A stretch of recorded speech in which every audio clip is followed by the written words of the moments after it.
welcome to today's episode of the Seven Figure Journey podcast. Today we've got Tom Stadum here with Fielle. So delighted to have Tom with us as we dive into to understand the ins and outs really of growing a seven-figure business. So glad to have you on. Welcome to the show, Tom. It is great to be here. Thanks for having me. Really excited about our episode as we talk through the interesting story of Fielle and next gen wealth management markets and how we are, scaling our business. Oh, that's fantastic. Hey, starting a business though wasn't easy. Just tell us, No. Where did Fielle come from? Like, tell us a little bit about the origin and how you got to where you're at. All of us have our stories. Yeah, totally. I think we've had a podcast before, and I'm always like, what's the origin story? Like, when did you decide as an entrepreneur to jump off the diving board and go into the deep end? So, my story. So some context for the audience. I'm a third generation financial advisor. So my grandpa, Clifford Stadum, in 1961, founded a Piper Jaffray office in downtown Fargo, North Dakota. He was a farm kid, wanted to be a business guy. And so he, over 60 years ago, he decided that, all right, I want to make a career change. So fast forward to my dad, and took over the practice in 1992. And in 2013, I came on board, and just like so many multi-gen businesses, third gen started working with second gen. And I will tell you, as most kids in my situation, that was an interesting experience. I remember thinking pretty clearly, I was like, I felt like I was living in my dad's dream, and which isn't necessarily a bad thing.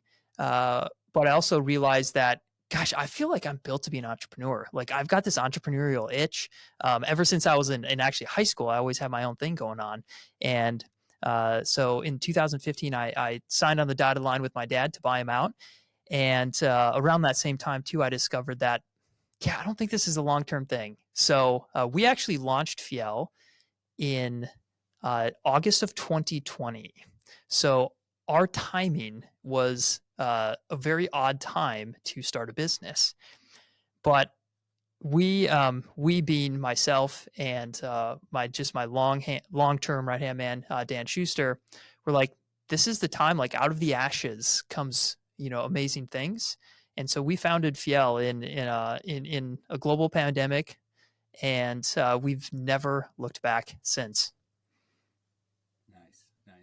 And where are you at right now? If you willing to share, like, how big's your team, and where are you based out of? Where's your market? Yeah, so these businesses are always tricky. So we are physically located in Fargo, North Dakota. We have clients in over 21 states. So we are a national. We have clients all over the place, usually west of the Mississippi. That's what I always tell people. And we're a team of 5, and we've got 100, and it kind of depends on what the market's going, but 130 million under management. And we have 2 different business lines. We have a high net worth traditional wealth management, and we have a pretty interesting next gen business as well that we're launching. That's it's still pretty small, but we're tracking. We're just at the low end of the 7-figure, and we are growing fast and doing great work for our clients, and we have an incredibly bright future ahead with the team we have. I love the entrepreneurial optimism. Oh yeah. I agree too. But what's funny, it's like, but the in-laws are still wondering where you're going to get a real job, right? And so, Oh yeah. I mean, I do tell people, I'm like, we have I've worked really, really hard to get the team. So this business is a knowledge for profit business, right? Like, this is like my team and I, like, we are the product of our business per se, and they manifest themselves in financial plans and investment portfolios. But when I kind of joke, I'm like, if people actually knew what I did, as the CEO of an investment advisory firm, is way different than people look. And my wife always jokes, she's like, oh, Tom, like, you guys will be at half the size and it'll take twice as long to get there. And she's been largely true. But I will say, I'm a dreamer. Yeah, being able to dream is a gift. And every single human being dreams, and but we dream at night, and we dream when we're asleep. Some people just forget to dream, and I feel like I have a dream for the 35 to 50-year-old people who are wondering, like, how am I going to be able to do this? How do I retire? I've got all these kids. I've got a big job. Like, how am I actually going to do this? And I feel like part of the dreamer is me, is like, I'm dreaming for other people, and we're trying to, manifest that into, radically change the lives of our clients.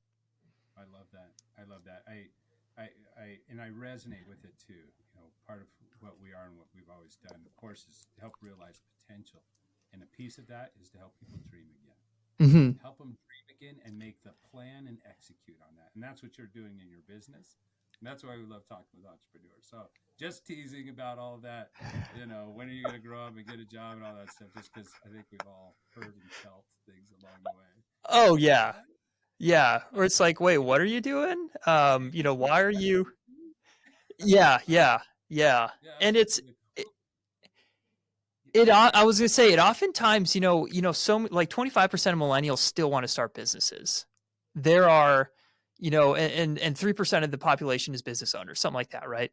And so there's so many people are walking around with these dreams, and they're really hard to realize. And a lot of people start and don't, they end up quitting. But for those who launch and have the determination to do it, I mean, I'd honestly would rather do nothing else with my life than build something really cool that impacts a ton of people. Yeah, absolutely.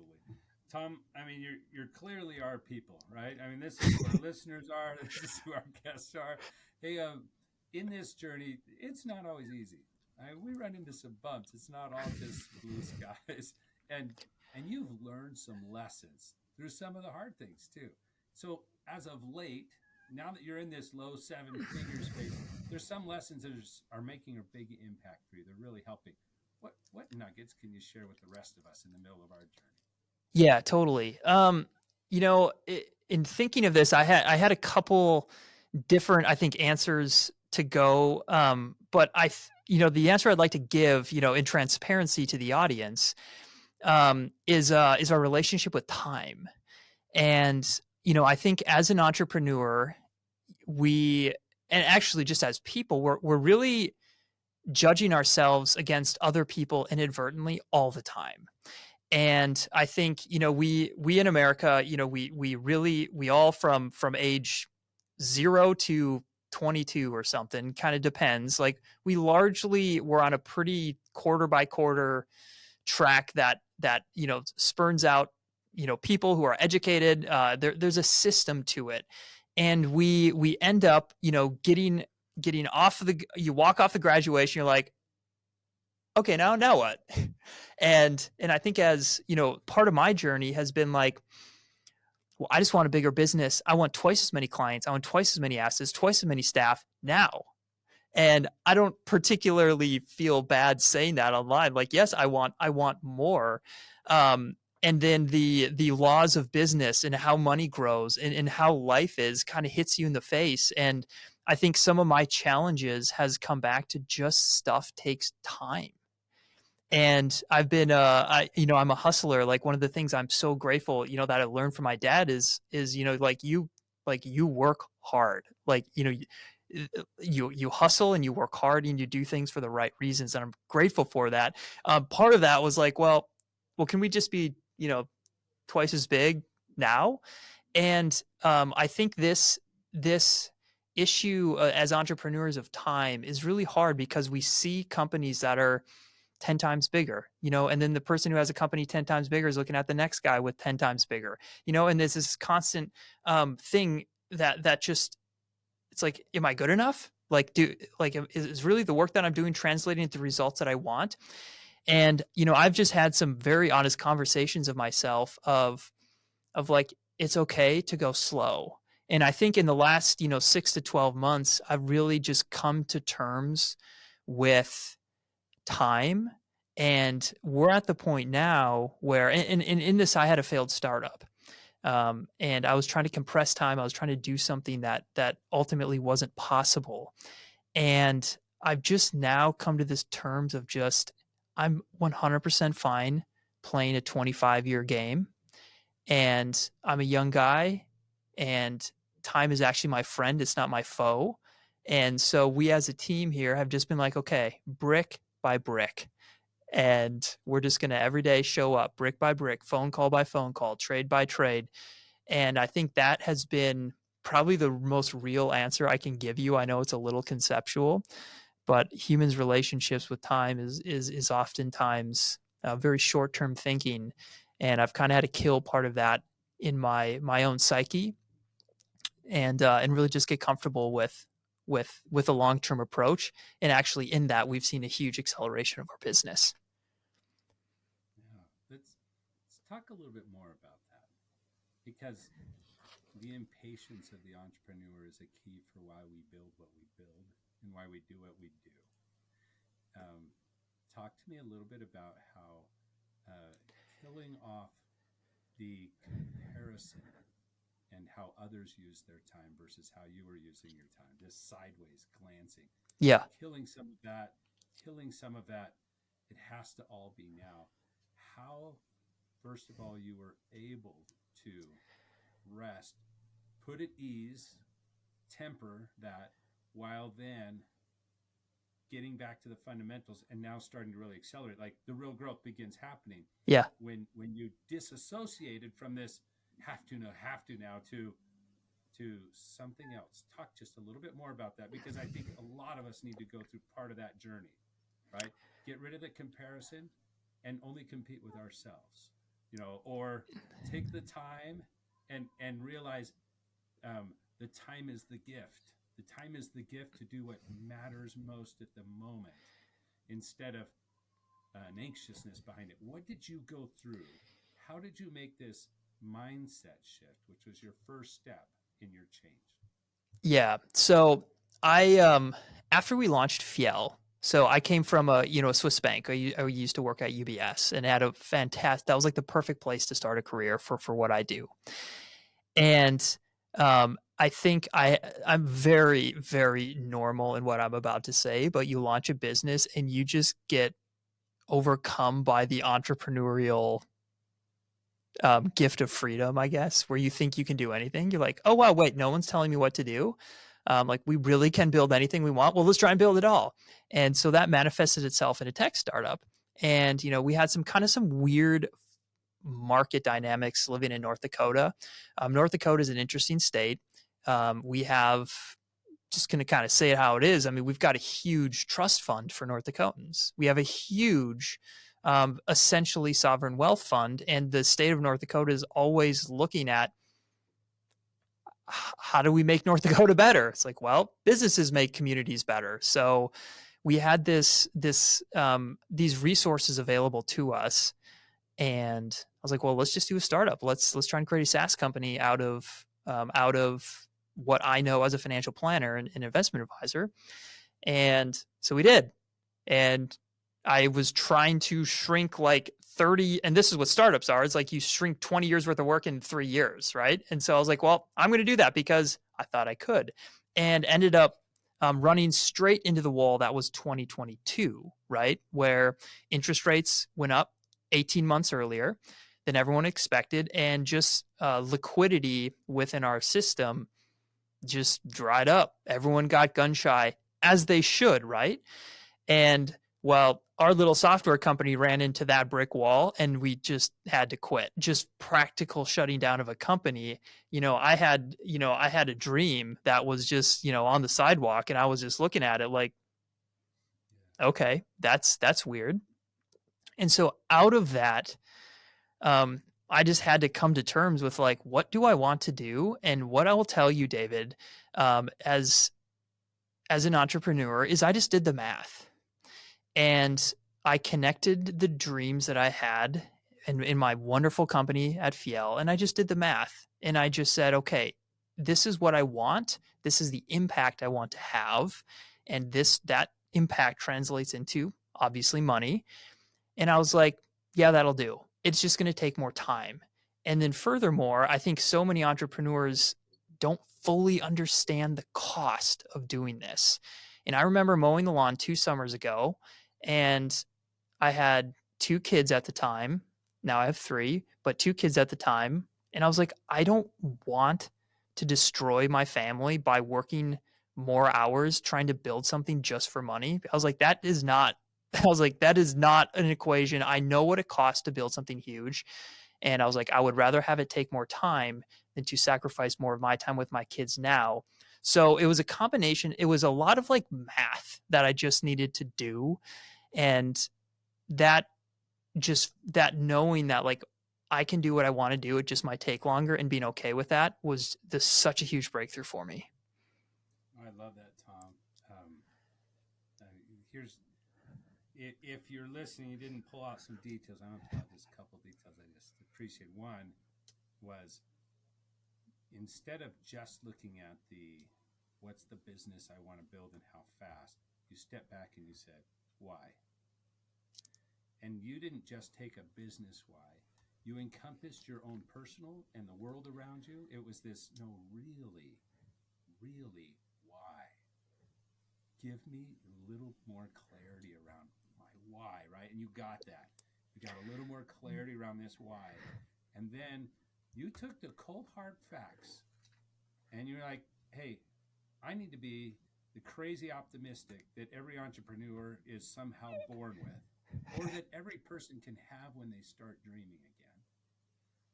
But I'm going to put the cold hard facts in there, some brutal reality, and I'm going to face those and say, now, knowing these facts with my why, what's the time frame to do that in line? Because if you got to the end, from what I just heard you say, you're saying the old, like, I've only got one family, I can't lose that. Yes. And in business, I can find 1,000 ways, but I want to have this impact too in my business. Do I have to have it today? Or can I see a clear path to get there and have a powerful family and a powerful business having the impact I want to have? And that work of clarity, personally and professionally, I think is one of the keys to break that time conundrum. I've got to move faster. I've got to move faster. It's like, wait, I need to live now exactly what I want to be in the future.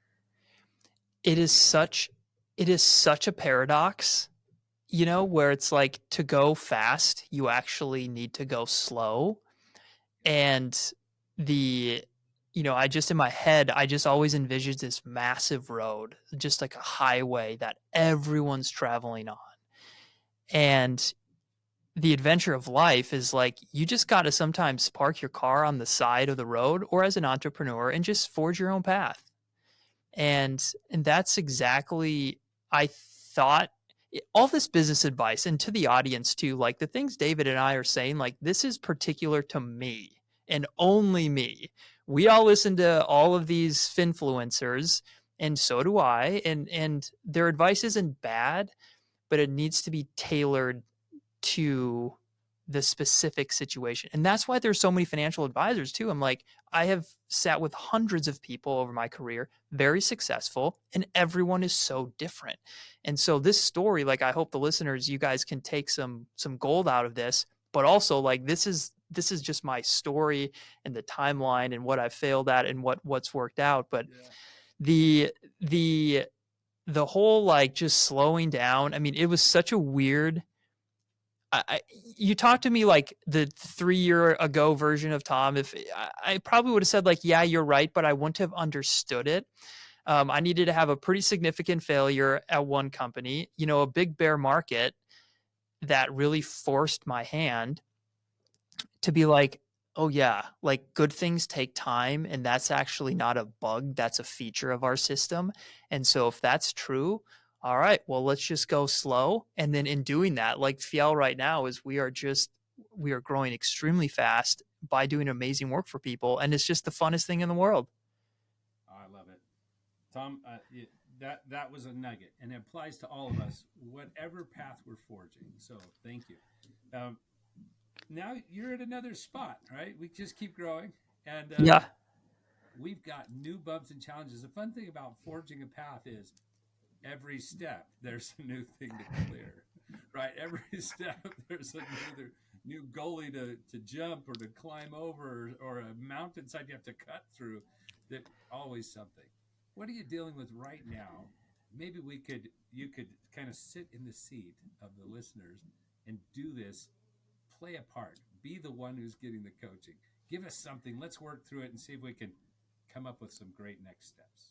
Yeah. So I think literally right now, so we have implemented Traction in our business, which is an entrepreneurial system of running things, which I think a lot of businesses probably have some system. We needed an overhaul, um, and something that we're literally right now doing is we the beginning of this year, and really this has been like a 6 to 9 month project.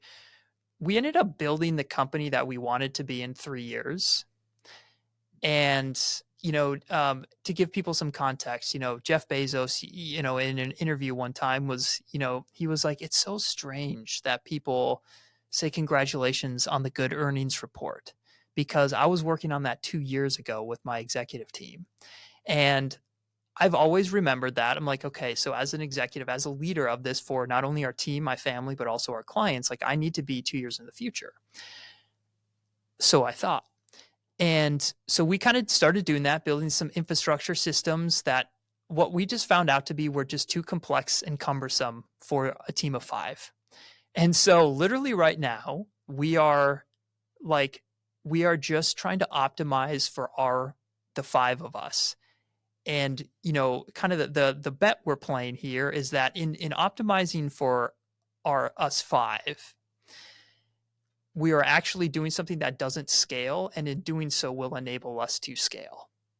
It's kind of a strange problem. This has to do with like everything that I told up to this next moment, or this moment of the show, which is, doing things that don't scale as a small team. And granted, for our listeners who have more complex organizations, this isn't for you per se, but that's what we're working on right now. Literally right now is, how do we optimize this team, knowing that therein lies the gateway to scale. Yeah. Okay. So let me restate this question. You were looking at a system and putting it in and getting all their little things, all their level 10 meetings and all of their, right, the VTO and the whatever, Yes, all yes, the yes. right? You're there and you're like, overly complex for what we're doing today. I've got to back this just a little bit back and do something that fits us now. How do I do that? Is that the essence of the question? That is totally the problem. That is it. Gosh, the story of my life, David, is I've done so many things at the wrong time and have been good enough to get this far. But that was one of those cases where I was like, you just don't know unless you have a team around you, or or I guess in our case, a culture where we're just like, this isn't working. This isn't like, this is maybe good in 2 years, but this isn't it right now. Cause this is. Yeah. Let's talk about it. Tell me. So it's like you're in the wrong gear and you're struggling up the mountain in the wrong gear when you're doing the wrong stuff, right? Yeah. That's what it feels like. Tell us specifically, hey, this was taking too much time and too much work around, and it was just jumbling us up. It wasn't actually making this flow better. What pieces? Help me. Okay. Let's talk about our sales pipe. So this is kind of like taboo, right? For like professional services. So lawyers, I mean, heck, there's pipelines for literally everything. So we have a very specific client that we want to bring on, mainly values based, right? Like, hey, you've got to understand like who we are, what we do, how we invest, right? We have a similar worldview. That's just how these relationships work best. So we're like, well, we need, like, we have a really cool company doing cool things. We just need more people to hear about us. So we have had various different pipelines over the years and utilizing CRMs, for example. And, we have somebody on our team, Josh, he's director of success, and coordinating with me on the marketing front, Jacob on platform, try to build this super elaborate pipeline. And it just was like it's not like no one was using it, but everyone was like, what are we doing here, everyone? Write their names up on the whiteboard and we'll see when we're talking to them, right? Because that was simple enough for your team to be on the same page. Yeah. Oh, I get it. Instead, you're like, I'm doing Microsoft CRM and we've got 1,000 things going or whatever, maybe it was Zoho or maybe it was HubSpot or something, but Yeah. way too elaborate. And it took more time to maintain those systems and set them up. Yeah. And the value you were getting out of them at this point, because you're like, there's only one of us using the system, or there's only 3 of us. Yes. Looking at them. Yes. But then as the entrepreneur in me, it's like, well, everyone knows listening to this, like, well, system scale. It's like, so then the SaaS companies are like, well, you need our system to sales. And what broke my mindset on this was one of the really interesting companies to follow right now on LinkedIn is retention.com. And this gentleman and his team bootstrapped to, as a SaaS company, 20 million ARR, which is almost unheard of, right? As a SaaS company without fund. Yeah. Like bootstrapped. Right. And he just said, he's like, yeah, we did that on a Google sheet. That's right. I was like, simple, right? I was like, oh, okay. That was one of those like, okay, like system scale. I was like, we just put in a system that ultimately we thought would scale, wasn't for us. And we're like, okay, we just need to get back to the, basics. Really basic stuff. I love this question, Tom. So you shared in 2 areas. One, you said our management system, we were moving too far, too fast. And in our CRM, same kind of thing. All these examples of we're trying to be too mature for this phase. And so let me just share with you a little thought that may be useful to you is what if you could predict where those phases were? And so you knew how long you needed the less simplified and when it was time to actually shift gears to do the next level. Not shifting 2 gears, just the next gear. And then the next. Imagine how that bike ride would go. Or how much nicer your engine runs when it's shifting at the right time. Right? And so back in 2012, Clayton Mask was co-founder here with the Lead Entrepreneurs. And he's a founder of the business Keep, which is one of these SaaS companies that's grown to over 100 million ARR, right? Like they've gone through the process and done the stuff.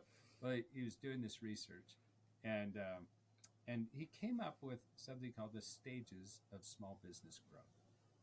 And what was funny to me was when I first saw this report of what he pulled up and he did, it was something that I had already seen and witnessed 100 times.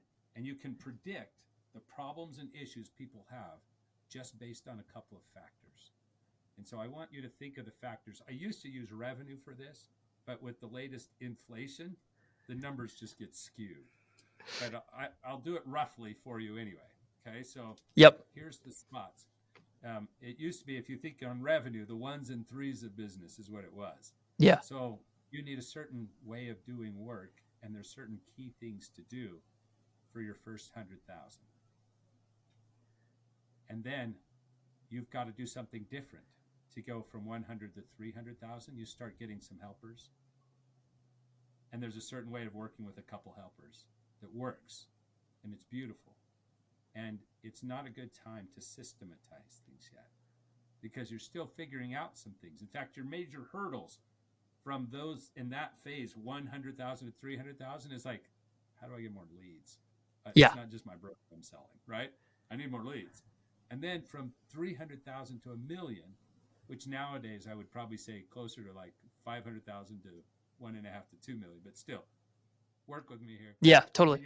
When you're doing this next stage of business, your number one thing is now I've got to get tighter around a product market fit. How do I sell predictably and deliver on this over and over and over? And if I can get this and get tighter, and you hinted that, hopefully everyone heard it, when you started to get clear, the values fit for my particular customer matters. It used to be the dollars. As long as the dollars fit in my pocket, they were a customer. Now I realize that that's not the case. There are good customers and bad customers because we're built a certain way to deliver value that delights a certain customer.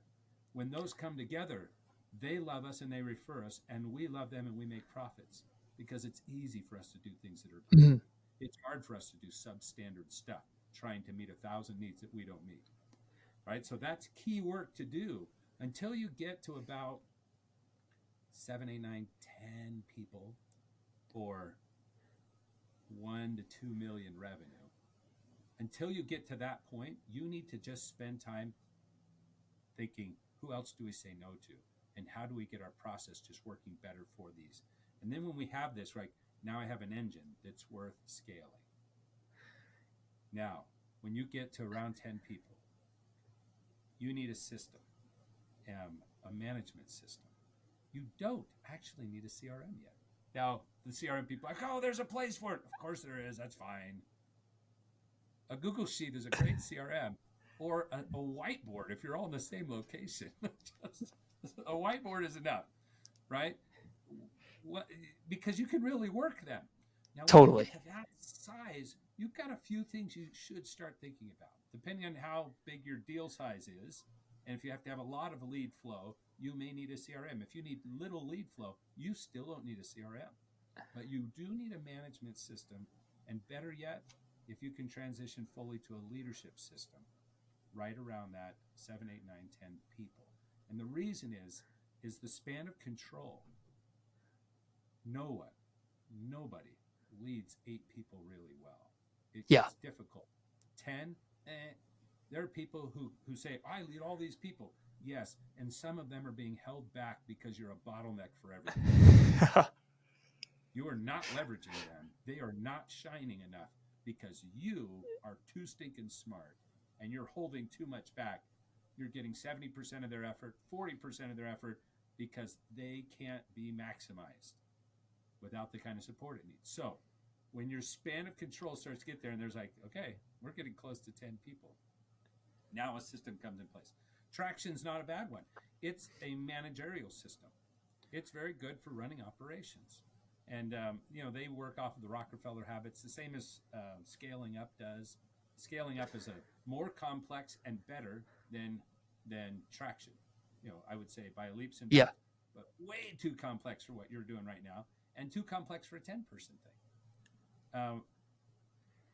At Elite, we have something that's a leadership system in there. So take traction, great stuff, or something similar to that. Ours is something similar to, Yeah. but also put the visionary side on there where you have a practical daily way of igniting the passion of every person on your team, because you know what the block and tackle of a visionary leader looks like, along with the block and tackle of managing that system to where you can free people up to really be their greatest. But if I bring on a client that only has 4 or 5 people and they're happy in that stage and put the complexity I bring to that size person, it's like you shifted gears early. Now you're on your pedals. You have to stand Totally. up to push down on the pedal each time. Too much effort when you get to that number. Now, 1s and 3s. So just think every time I triple my business size, there is an inflection point and it's time to change again. So when you get to around 30 people, you're going to drastically change your IT systems. You're going to change the way you build and develop leaders. You're going to change the way they now are the kind of leaders you were back at 10 when you were doing it right still. They have to be turned into that, and you have to start letting go of the fact that you're a great financial advisor. And you have to become a leader, builder, and developer. And you have to be a market looker and seer and where we're heading next, bigger picture. You have to start letting go of that. So there's a shift. Then when you get to 100, there's another shift. 300, and I'm saying employee count now. Totally. There's another big shift. And you'll see those, and they're predictable. They really are. And so you can plan it. Hold with that small, like you're saying. Go slow right now to speed up. Do exactly the work you need to. And then when you get to about 10 people, we need to fundamentally look at everything and say what needs to change. Then we're going to do those changes. You'll triple in size quickly when you do just the right stuff. You'll triple in size, then stop. What's our next thing? Okay. And so some of those systems we use are some annual strategy and quarterly planning that you can set the priorities. Okay, this is what's coming up. We know it's going to be there. If we hit these revenue marks, we're going to be at this point.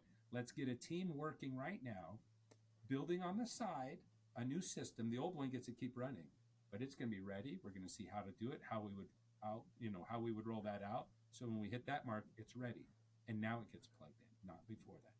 But the team got to do an hour a week thinking about this instead of full court press, right? Totally. So it's the genius way to look at it. Every time you triple in business, you will change systems, you'll change processes, you'll change the way you approach work. Fundamentally, the way you add value to a business as a business leader changes at each one of those steps. And it's fun to watch. What I love about that too is across, I see this, like, you see a lot of businesses, I see a lot of personal balance sheets, right? And there's so many things that are they're kind of just like laws of this is just how it works, and I think, in that is if some of these things indeed are true, it's like, well, then just play the game around it. And that's right. I'm just like, well, yeah, that's like, I have a note written down in front of me. Like, it's like, okay, all right, this is what's coming. And by the way, you haven't been the first person to tell me that too, where it's like, okay, this is, but then of course the timing of all of these things is the critical component. Don't do something at a team of 5 at X revenue with, thinking that you're, a 10-person company, right? That's right. Don't do it early. And don't, when you get to 10, you're saying, oh yeah, no, things are going okay. I don't actually need that help. I don't need to figure that. We're doing fine. Yeah. And you're like, I grew up to 15, 18. And guess what just happened? Your margins just shrunk with the inefficiency of what was going on. And you don't have the same cash to make the change. And the customer pressure was so much on there, you don't have the time to make the change the way you wanted to. And it's a stinking wreck that you have to fix and then move through. Shift gears at the right time. Minimal energy is needed. And you continue to get more and more out of the same input. That's what we're after. So when you get there, make the change no matter what. Tom, I feel like we could just geek out forever. But the listeners want to go grab a lunch. They want to do something, right? They want to kiss their spouse. So we're going to go ahead and end. But I have loved talking with you. Tom, if someone wants to get in touch with you who feels like, I think that could be my financial advisor out there, or I'd like to bounce business ideas out, how would they get in touch with you? Yes. I think the easiest place for most of us, most of the listeners, is just check me out on LinkedIn. Add me on LinkedIn. Tom, Stadum, Tom Stadum. On LinkedIn, that's the easiest place to find me. Add me and tell them, tell me you listen to the show, because I think, like most people, we get DM'd quite a bit. So yeah, mention you listen to the show, and I'd love to connect. Fantastic. Tom, thanks again. That wraps up today's episode of the 7-Figure Journey podcast, where we explore the ins and outs of the 7-figure journey. Tom, thanks for being such a great guest on the show today. We loved having you here. And for all of you listening in, I hope that you'll share, do all the things that make the episode more available to all other 7-figure business owners out there. Keep striving, keep learning, keep caring, keep pushing towards your goals. And until next time.